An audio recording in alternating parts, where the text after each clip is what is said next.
¿Alguna vez os han prometido algo y no han cumplido? Sí. Qué feo que es, ¿verdad? ¿Y alguna vez hemos prometido algo y no lo hemos podido cumplir?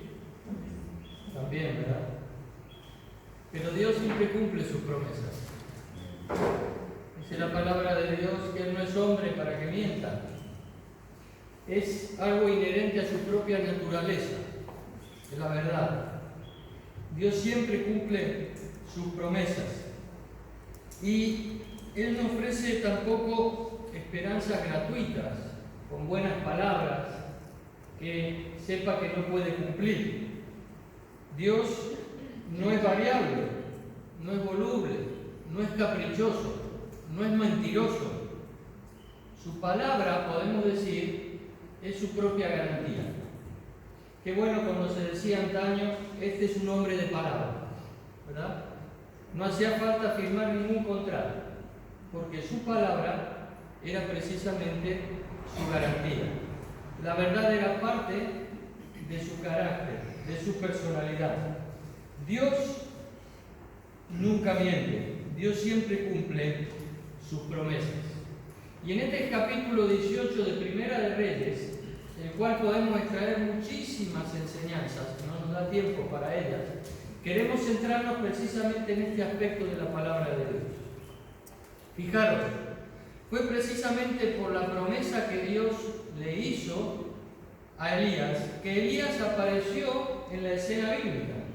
Si vamos al capítulo 17, versículo 1, nos dice: entonces Elías, el tisbita, que era uno de los moradores de Galaad, dijo a Acab, el rey: vive Jehová Dios de Israel, a quien sirvo, que no habrá rocío ni lluvia en estos años, sino por mi palabra.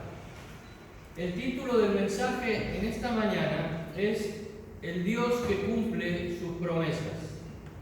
Este era el Dios de Elías, este es tu Dios, este es mi Dios, el Dios que cumple sus promesas.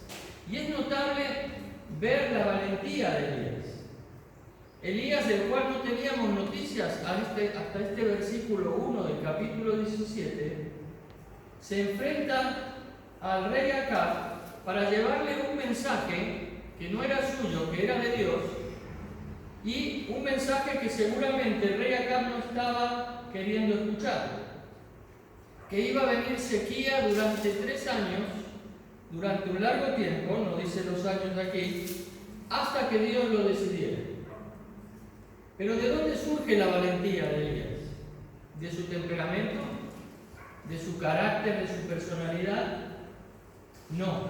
La valentía de Elías surge de su confianza absoluta en la palabra de Dios. Él confía en que lo que Dios le está diciendo, aunque tenga que enfrentar un obstáculo o una situación difícil, es la verdad. Y esto hace que Elías se plante delante de Acab para decirle y darle el mensaje de Dios.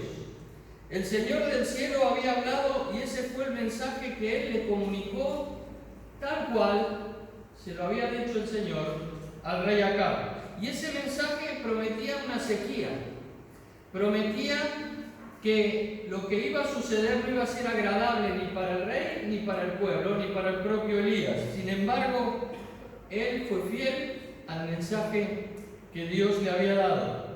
Y nada de lo que Acab pudiera hacer, o de lo que Elías pudiera hacer, o lo que del pueblo pudiera hacer, podría evitar lo que la palabra de Dios había establecido. Y en nuestros días es igual. Tenemos la palabra de Dios. Y la palabra de Dios no miente. Dios no miente. Y podemos apoyar nuestras vidas en las promesas de Dios con total garantía. Además, Elías le dijo que esa situación iba a terminar solo cuando Dios lo dijera nuevamente. Es decir, que tenían que esperar a la palabra de Dios. Y pasó exactamente lo que Dios había comunicado a través de Elías. Vino la sequía, vino la muerte y la destrucción. Los arroyos se secaron, la tierra se resquebrajó, los cultivos se perdieron, los animales murieron. Durante meses y años pasó esta situación que Dios ya había dicho, porque Dios cumple sus promesas, lo queramos nosotros o no. Él es fiel a su palabra. Y durante ese periodo, Elías fue puesto a prueba. Podemos ver en el capítulo 17, el proceso de ese crecimiento de Elías en medio de la prueba. Y Dios le va llevando de peldaño en peldaño para que él crezca en fe hasta llegar a enfrentarse a los falsos profetas de Baal.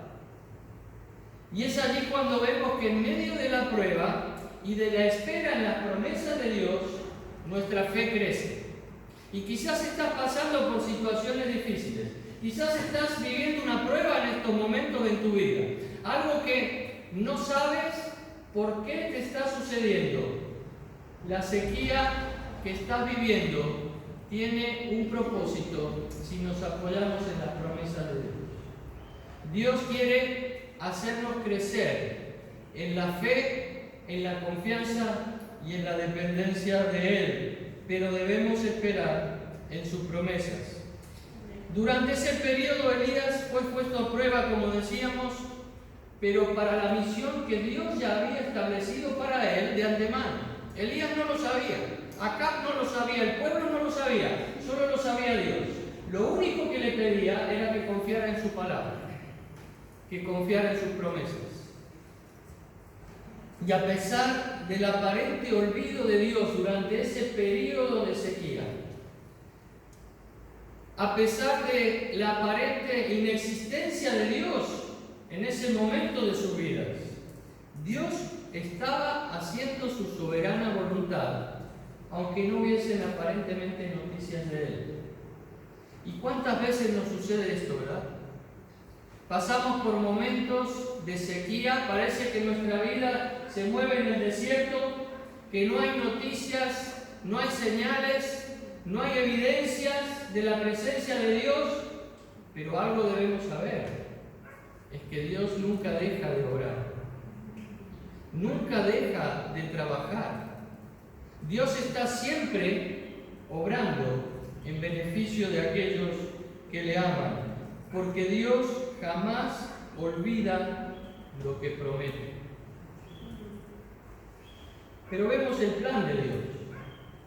Y Dios tiene también un plan para ti y para mí, ¿verdad? Porque Dios nos rescató para que nuestra vida tuviera un propósito, un objetivo, para que pudiesen llegar a aquello que Él ya tiene establecido de antemano. Y en ese plan de Dios vemos que ese plan sigue desarrollándose también en la vida de Elías con una precisión absoluta. Claro, ahora lo vemos nosotros cuando ya pasó, pero había que pasarlo en ese momento, había que vivirlo. Y durante esos años, 3 largos años, más de 3 años, Elías siguió confiando en la palabra de Dios. Y Dios, aunque muchas veces no nos muestra evidencias de que Él tiene cuidado de ese plan en nosotros, Él siempre está presente, como lo estaba en la vida de Elías. Y aunque se produzcan situaciones muchas veces dolorosas, aunque atravesemos por circunstancias que nos parezca que la vida no es justa para nosotros, Dios está presente, llevando a cabo su plan sobrenatural por encima de nuestras circunstancias, y exactamente como Él lo ha establecido de antemano, porque Él es Dios y Él nunca olvida lo que promete. Pero de pronto, sin ningún aviso, después de este periodo de sequía tan largo, tan inimaginable para nosotros en estos días, podemos ver que viene nuevamente la palabra de Dios. Y en el capítulo 18, versículo 1, aparece nuevamente el Señor y le dice: sucedió que después de mucho tiempo, al 3er año, vino la palabra de Jehová a Elías diciendo: ve, preséntate ante Acab, y yo enviaré lluvia sobre la faz de la tierra. De repente, en esa espera larga, aparece nuevamente la presencia del Señor. decide que llegó el momento de intervenir en el tiempo, decide que llegó el momento de aparecer en medio de la situación difícil, decide que es el momento de intervenir directamente en la vida de aquellos a los que Él tiene un plan para desarrollar, y lo hace en el momento preciso. Lo mismo que sucedió con el Señor Jesucristo. Dios tiene un plan y lo tiene desde la eternidad, desde antes de la fundación del mundo, para ti y para mí, para la humanidad. Y dice Pablo a los Gálatas que llegado el cumplimiento del tiempo, Jesús nació de mujer. ¿Cuál era ese tiempo? Era el tiempo preciso de que Dios viniera a intervenir en la creación de una manera directa en la persona de Jesucristo. Dios se hizo hombre en Jesús en el momento preciso. Porque el plan de Dios, a pesar de tantos años de aparente distanciamiento entre Dios y los hombres, Dios seguía obrando. Y lo hizo en Jesucristo de una manera determinada, en el momento y en el lugar preciso, cuando Él lo vio oportuno. Porque aquella promesa que Dios le dio a Adán y Eva de que iba a venir el Salvador, se cumplió hace ya 2000 años, cuando Jesús nació en Belén. Pero se cumplió 30 años más tarde, cuando Jesús fue clavado en una cruz y derramó su sangre por ti y por mí, porque el plan de Dios así lo establecía para cada uno de nosotros. Y Dios nos dio esa posibilidad de ser salvos, porque Dios siempre actúa de la misma manera. Dios nunca miente, Dios siempre cumple sus promesas. Pero no deberíamos saberlo, no deberíamos recordarlo constantemente. ¿Y por qué tantas veces lo olvidamos? ¿Por qué tantas veces vienen dudas a nuestra mente y a nuestro corazón? ¿Por qué nace la inquietud ante diferentes situaciones y ante esa inquietud nos olvidamos de las promesas de Dios? Porque estamos siendo transformados aún, como lo estaba haciendo Elías. Pero si seguimos apoyándonos en las promesas, en la palabra de Dios, nuestra vida sigue creciendo en fe, en confianza y en dependencia del Señor. Así actúa el Señor, como dijo que lo haría, porque Él siempre cumple. Desde que como Creador comenzó a tratarnos como sus criaturas preferidas, siempre ha cumplido. Sin embargo, nosotros muchas veces seguimos guardando dudas con respecto a Él. Pero hoy es el momento de recobrar la confianza, si la has perdido. Si tu fe, si tu confianza ha disminuido, hoy es el momento de que nuestro corazón se anime nuevamente y decir: sí, Señor, tú eres fiel, tú siempre cumples con tu palabra.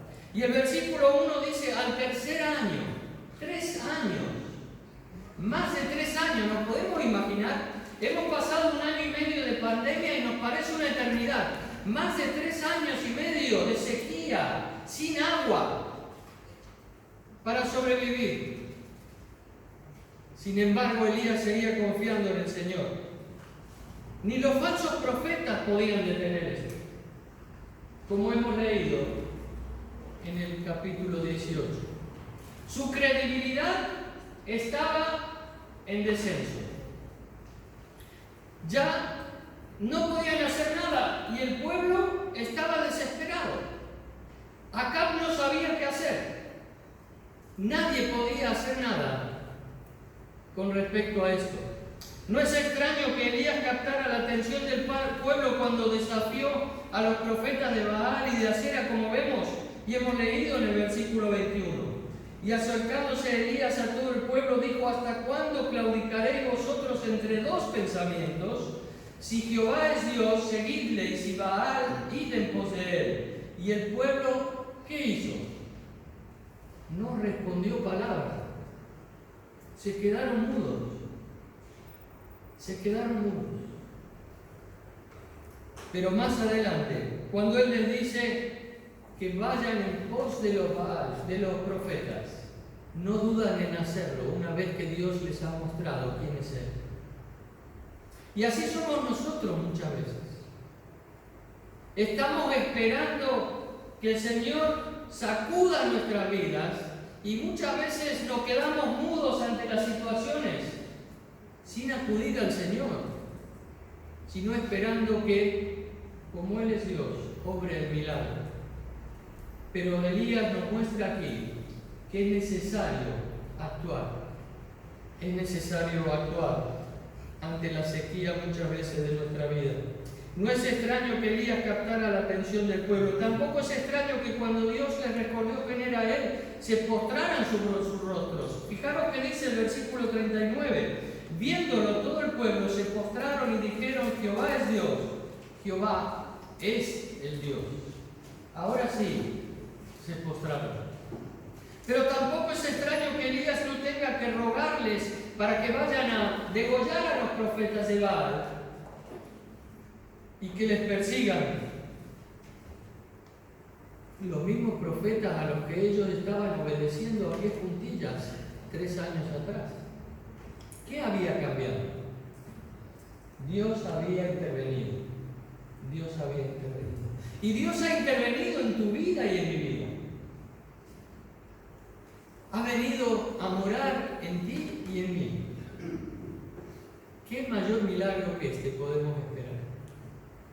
Dios habita en cada uno de nosotros. El mayor milagro que puede existir. El Dios todopoderoso.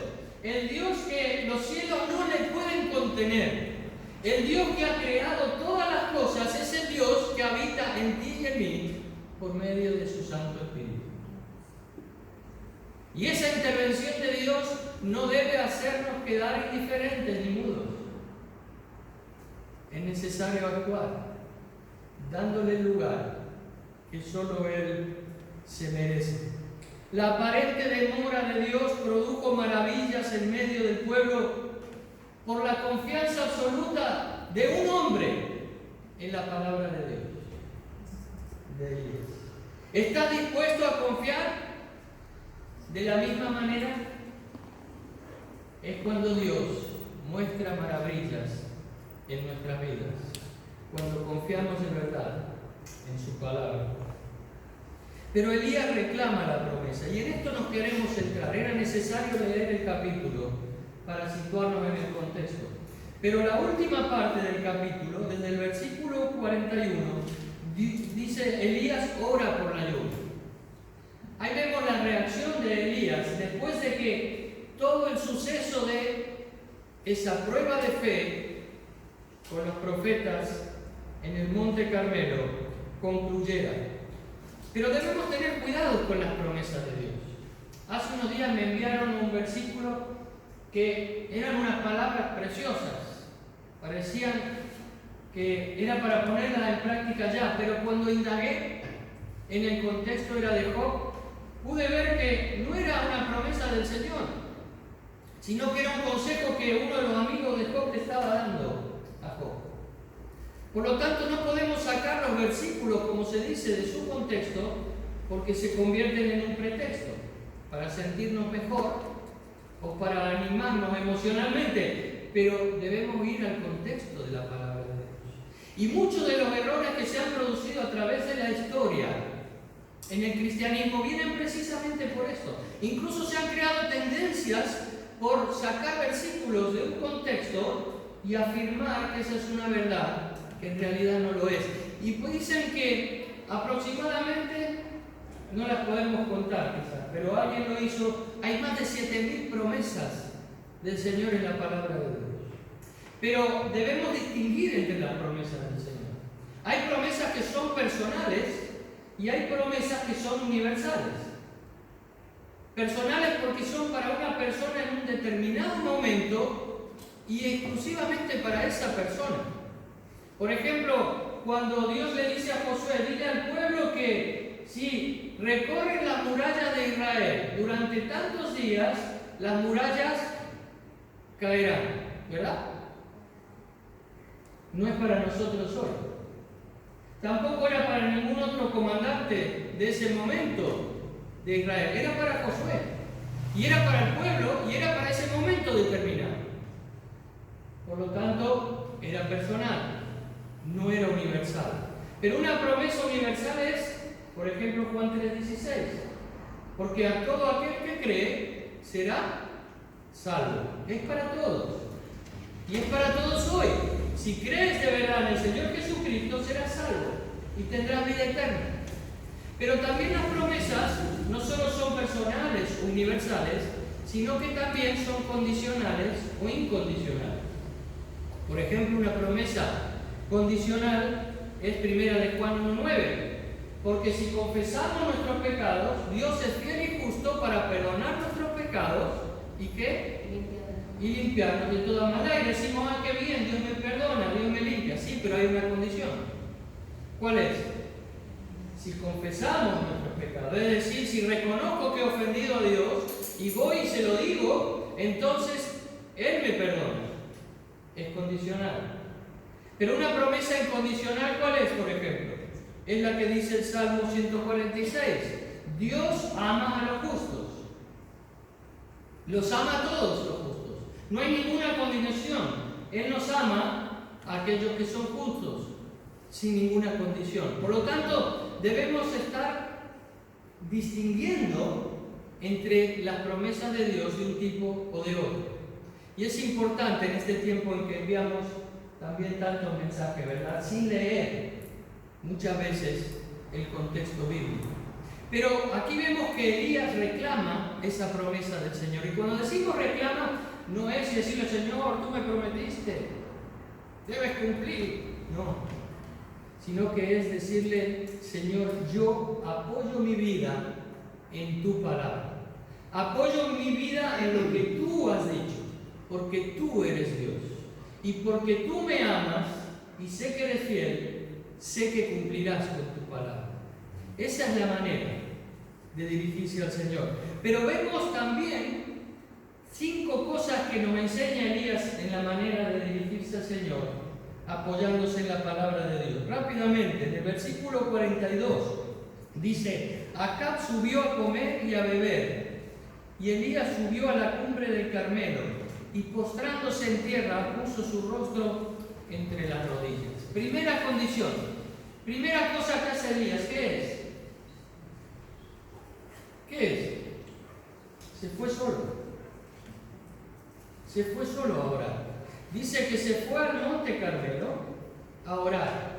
En lugar de quedarse con Acab a beber, a comer, a congraciarse con él después de todo lo que le había pasado, dice no, me voy solo a orar.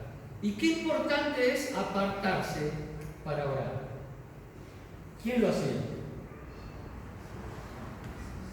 ¿Quién lo hacía? Jesús. Jesús lo hacía. Jesús se apartaba del bullicio cotidiano. Jesús se apartaba de los discípulos incluso, para estar a solas con el Padre. ¿Lo hacemos? ¿Tienes un lugar de encuentro con el Señor? Cuando era joven, con la edad aproximadamente de Bruno, de Juan, conocí a un misionero que trabajaba en remar en Argentina, ya falleció, y con ese ímpetu de la juventud y la costumbre que él tenía, nos íbamos a las 5 de la mañana a un monte allí en Córdoba, en Argentina, a orar durante varios meses. Y fue una experiencia, la verdad, que enriquecedora. Nos íbamos al monte, nos separábamos y cada uno orábamos. Pero no es necesario hacer eso, después lo comprendí por lo menos. Solo basta con tener un lugar, tu habitación, el coche, otro lugar, donde podamos estar a solas con el Señor, donde podemos apartarnos, donde podamos tomar distancia de todo esto natural que nos rodea y elevarnos a lo sobrenatural que nos permite el poder de la oración, ¿verdad? El Señor Jesucristo lo dijo, porque Él dijo en Mateo 6:6, mas tú cuando ores, entra en tu aposento y cerrada la puerta, ora a tu Padre que está en secreto, y tu Padre que ve en lo secreto te recompensará. ¿Dónde? En público. Pero el Señor aquí nos está enseñando algo, que es necesario tomar un lugar aparte.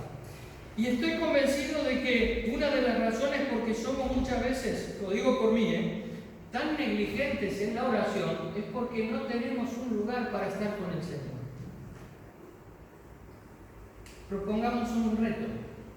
Escoge un lugar esta semana para estar a solas con el Señor. Si no lo tienes aún, y si ya lo tienes, síguelo aprovechando, porque es allí donde nuestro corazón se armoniza con el corazón del Señor. Pero otra cosa que hizo Elías, fijaros que lo dice el mismo versículo. ¿Qué hizo? Dice, y allí se agachó en tierra y puso su rostro entre las rodillas. ¿Qué hizo para reclamar la promesa del Señor? Dijo, Señor, ¿tú has prometido? No. Se humilló. Fijaros que era el lugar del triunfo, donde hacía pocos momentos había vencido a los profetas de Baal, donde se había producido uno de los acontecimientos y de las maravillas más grandes que Dios produjo a través de un hombre y que están registradas en la Biblia. Tremendo lo que había pasado. Pero sin embargo, Elías no alimentó su ego, no se creyó Superman, no creyó que era invencible. Y el momento más delicado para un hijo o una hija de Dios es el momento después de la victoria. Cuando hemos logrado, por la gracia de Dios y por el poder de Dios, vencer en una situación, en la tentación, es allí cuando viene el peligro. Es allí cuando la vocecita viene y nos dice, qué bueno eres. ¿Has visto lo que has hecho? Pero es necesario humillarse delante del Señor y reconocer que nada somos sin Él, que nada podemos sin Él.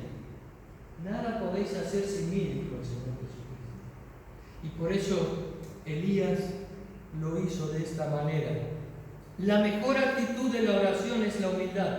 Y aquí vemos el ejemplo de un hombre que no tuvo miedo de enfrentarse a las circunstancias más difíciles de su época: la sequía, la muerte, la destrucción, ni a los poderes más grandes de su época, poderes políticos, poderes religiosos, poderes incluso espirituales, satánicos. Pero sin embargo, mantuvo la humildad y el reconocimiento de que solo por el poder de Dios es posible vencer en cada una de nuestras vidas. Por eso el apóstol Pedro nos recuerda este principio que Elías puso en práctica: humillaos bajo la poderosa mano de Dios, para que Él os exalte a su debido tiempo. ¿De dónde surgió semejante valor y tremendo triunfo en la vida de Elías? Por cierto, cuando a Jesús o de Jesús dicen, ¿quién dicen los hombres que soy yo? ¿Qué le dicen? Unos dicen Elías. No dicen Jeremías, ni Daniel, dicen Elías. Por algo será. Y por eso vemos ese valor, esa dependencia del Señor en la vida de Elías, que nos lleva a imitarle, pero sobre todo a imitar al Señor Jesucristo. Pero en tercer lugar podemos decir que no solo se humilló, no solamente se apartó, sino que fue específico. Fijaros en el versículo 43 que dice, y dijo a su criado, sube ahora y mira hacia el mar. Y subió y miró y dijo, no hay nada. Y él le volvió a decir, vuelve 7 veces. ¿Qué hizo Elías? Sube y mira hacia el mar, le dijo a su criado. Le dijo que mirara una sola cosa, una señal de lluvia. Lo que Dios había prometido, ¿qué era? ¿Destruir a los Baales? No. ¿Qué era? ¿Que el rey Acab se congraciara con él? No. ¿Qué era lo que había prometido? lluvia. Y eso es lo que le dice Elías al criado. Le dice, ve y ve si hay una señal de lluvia. Fue específico. Él confió y esperó en que Dios cumpliría su promesa específica para su vida. ¿Y cuántas veces nos dispersamos en nuestras oraciones? Y no somos concretos con Dios. No concretamos las cosas. Y oramos por salud. Oramos por trabajo. Oramos por un novio, una novia. Oramos pero no le decimos qué clase de novio necesito.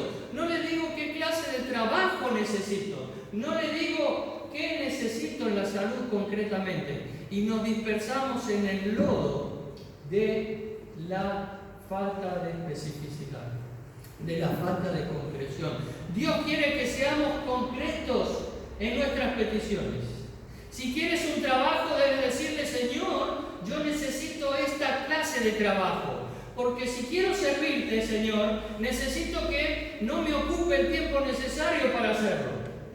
Y si estoy con una necesidad que tengo 4 hijos, necesito este salario, con menos no puedo vivir. Señor, dame este salario, porque lo necesito. Necesitamos ser concretos al Señor. Si necesito un compañero o una compañera para mi vida, jóvenes, debo pedirle qué clase de compañero necesito. Necesariamente que me guste físicamente, ¿verdad? Eso es lo primero, que esté bueno, que esté buena, Señor, porque si no, no saldrá adelante.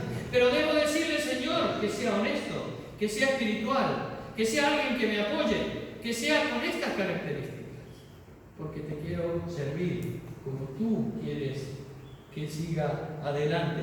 Y eso es lo que Dios quiere que hagamos, que seamos específicos. En Mateo 7:7 dijo el Señor, pedid y se os dará, buscad y hallaréis, llamad y se os abrirá. Porque todo el que pide recibe, el que busca halla, y el que llama se le abrirá. Y fijaros qué dice, ¿qué hombre hay entre vosotros que al hijo que le pide pan le dará una piedra? ¿O al que le pide pescado le dará una serpiente? Pues si vosotros siendo malos sabéis dar buenas cosas a vuestros hijos, ¿cuánto más vuestro Padre que está en los cielos dará cosas buenas a los que le piden? El Señor nos está diciendo aquí que Él está dispuesto a darnos todo lo que necesitamos, pero hay que pedirlo. Pero hay que pedirlo concretamente. No pone el ejemplo y dice, si un hijo le dice a su padre que tiene hambre, ¿verdad? Si les pide ¿qué? Pan, no le dará una piedra. Está concretando el Señor. Y si le dice pescado, no le dará una serpiente. No dice simplemente, tengo hambre, papá. Y la misma manera es como Dios quiere que obremos nosotros. Por lo tanto, debemos hablar con el Señor de esta manera, porque Él previamente ya conoce concretamente cuál es tu necesidad y lo que mejor vas a necesitar para seguir adelante. Pero otra característica más, no solo fue concreto, sino que fue también persistente. Le dijo al siervo 7 veces, vuelve a mirar. Si hace falta, sigue mirando, porque Dios no miente, criado. Dios cumple con su palabra. Y si no lo has visto la primera vez, ni la segunda, ni la tercera, ni la cuarta, ni la quinta, ni la sexta, tienes que seguir a las 7 veces, incluso 70 veces si hace falta. Porque Dios no miente y solo hay que esperar a que Él cumpla su palabra. Fue persistente Elías en la espera de la respuesta. ¿Y cuántas veces le fallecemos a las primeras de cambio, verdad? Queremos todo inmediatamente. Señor, te pido esto y ya estamos tendiendo la mano. Pero no estamos dispuestos a ser persistentes en la oración, a seguir orando y esperando la respuesta de Dios. Eso nos demuestra una falta de confianza muchas veces. Nos demuestra que no tenemos la fe suficiente y la confianza en la palabra de Dios para seguir esperando, porque estamos seguros de que Él tarde o temprano va a responder. Debemos recordar que el tiempo de Dios no se basa en nuestro reloj. Él nunca se atrasa. Él nunca llega tarde, Él llega en el momento preciso. Elías lo sabía y le dijo, si hace falta 7 veces hay que ir a mirar, porque Dios cumple. Y por eso Pablo se lo recuerda a los hermanos de Éfeso en el capítulo 6, dice, tomad también el casco de la salvación y la espada del Espíritu. ¿Cuál es la espada del Espíritu? La palabra de Dios, orando en todo tiempo en el Espíritu, con toda oración y ruego, vigilando con toda perseverancia y ruego por todos los santos. El apóstol Pablo dice, orad en todo tiempo, ¿basados en qué? En la espada del Espíritu, en la palabra de Dios. Y es así como el Señor nos enseña a orar, apoyándonos en sus promesas, pero también persistentemente, con perseverancia, dice Pablo. Él busca nuestra persistencia en la dependencia de Él. Es la manera en que le demostramos al Señor que realmente estamos dependiendo de Él y que no estamos inquietos y buscando otra clase de dependencia. Cuando somos persistentes, como lo fue Elías.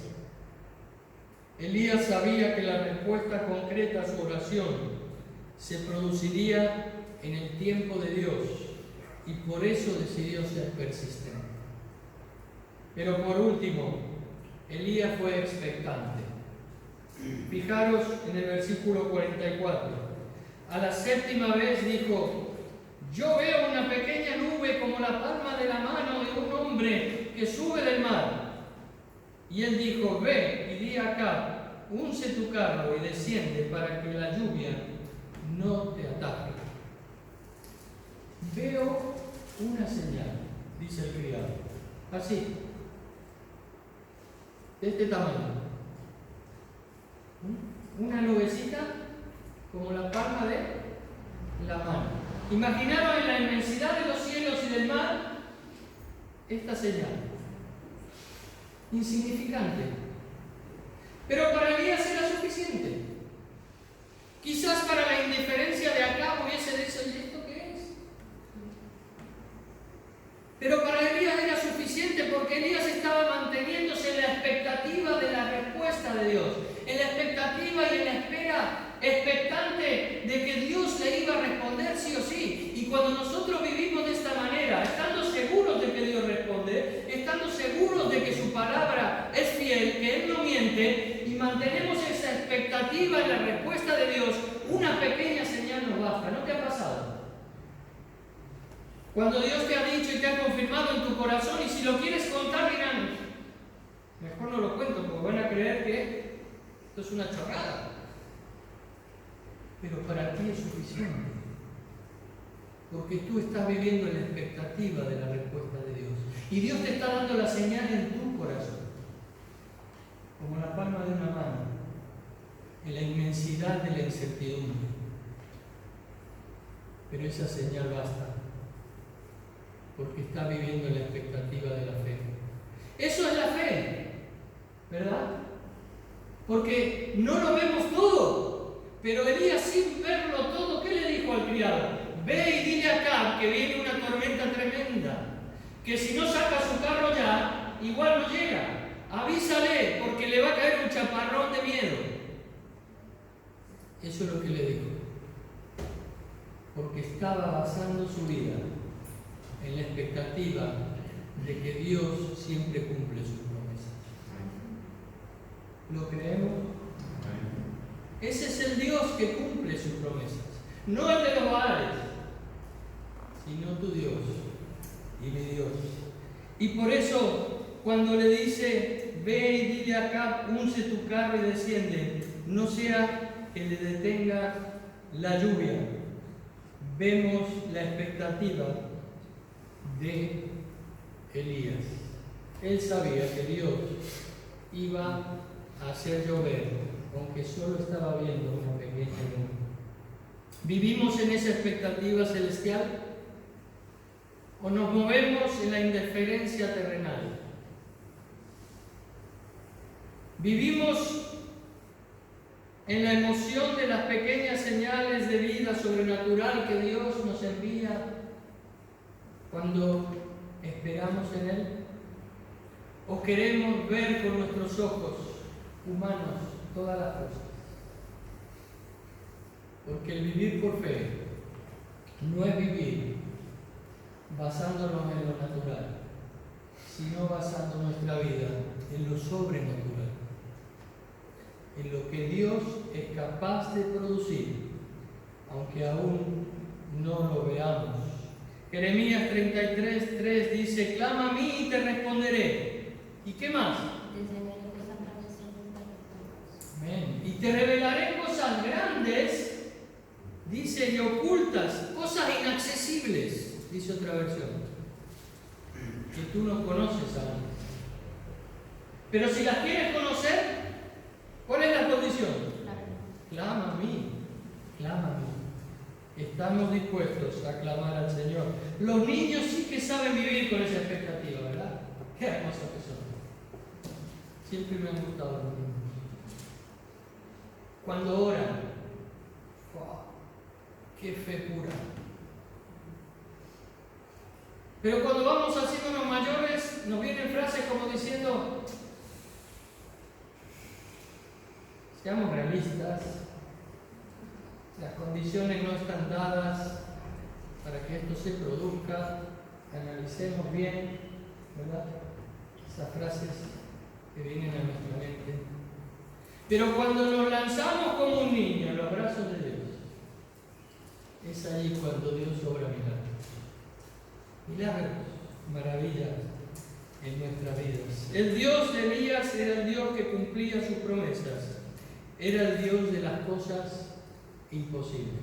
Y es el mismo Dios de hoy, porque Dios siempre cumple sus promesas. Y Santiago, para terminar, dice en el capítulo 5: la ferviente oración del justo obrando eficazmente, ¿qué hace? Puede mucho. Puede mucho. Puede mucho. La oración ferviente del justo obra eficazmente y puede mucho. Elías era un hombre, dice, sujeto a pasiones, dice Santiago, como tú y como yo. No era un Superman, era un hombre como tú y como yo, dice Santiago. Pero, y hay un pero, me encantan los peros en la Biblia. Pero, aunque era un hombre igual que tú y que yo, dices, oró con insistencia para que no lloviera, y no llovió sobre la tierra durante 3 años y 6 meses. Y oró de nuevo y el cielo dio lluvia y la tierra produjo su fruto. Amén. Esta es la actitud que Santiago quiere que cada uno tengamos. Me la aplico a mi vida en esta mañana. Por lo tanto, oremos apoyándonos en las promesas de Dios, apartándonos para estar a solas con el Señor y que nuestro corazón armonice con Él, humillándonos en su presencia, reconociendo que no somos nada ni nadie delante de Él, concretando específicamente lo que necesitamos, porque Él conoce de nuestra necesidad, perseverando persistentemente y no desfalleciendo en la espera, y también no perdiendo la expectativa de la respuesta de Dios en la palabra que Él ya da. Que el Señor nos bendiga. Os invito a ponernos de pie.